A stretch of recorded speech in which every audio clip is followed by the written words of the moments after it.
if we freeze frame your organization's financial life at exactly midnight on the last day of the month, what do you own? What do you owe? And what's your net worth?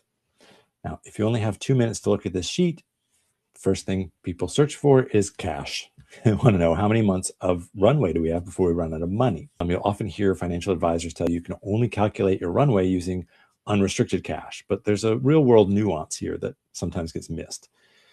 If you're doing the bookkeeping correctly and releasing restricted grant funds every month to match your programmatic spending as it happens, then total cash divided by average monthly burn rate is actually a pretty healthy way to estimate your runway. That program restricted cash is actively keeping the lights on right now. The danger isn't program cash you're spending today. The danger is what I call time capsule cash. This is cash sitting in your bank account that's legally restricted for future years or restricted for a capital campaign, to buy a building, or locked in a permanent endowment. If you have $300,000 in the bank, but $200,000 of this is in time capsule cash, you don't have a comfortable runway. You have $100,000 of usable cash and a potential timing crisis waiting to happen. Mm-hmm. And that distinction of time capsule cash is important because that's a lot of what we look for when we audit a nonprofit. So one of our jobs in the audit is to assess the organization's going concern, which is just a fancy term for do you have enough cash, usable cash to survive the next 12 months. To show this clearly to your board, your donors, and your auditors, GAAP requires a specific disclosure in your audited financial statements called the liquidity footnote.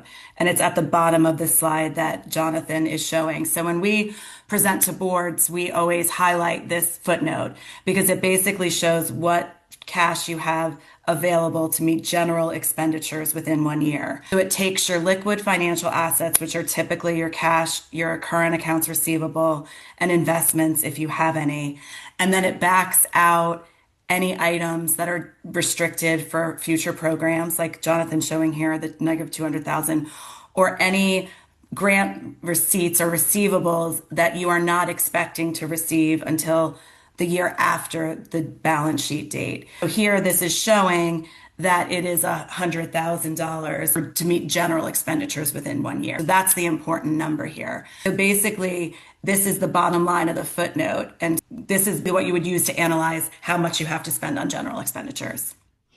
The bottom number in Rachel's footnote is what we're trying to manage in real time every month. So if you're only looking at the total checking balance, you might think you have plenty of money to launch something new, but we would be unaware that a lot of that current cash is actually locked in a time capsule.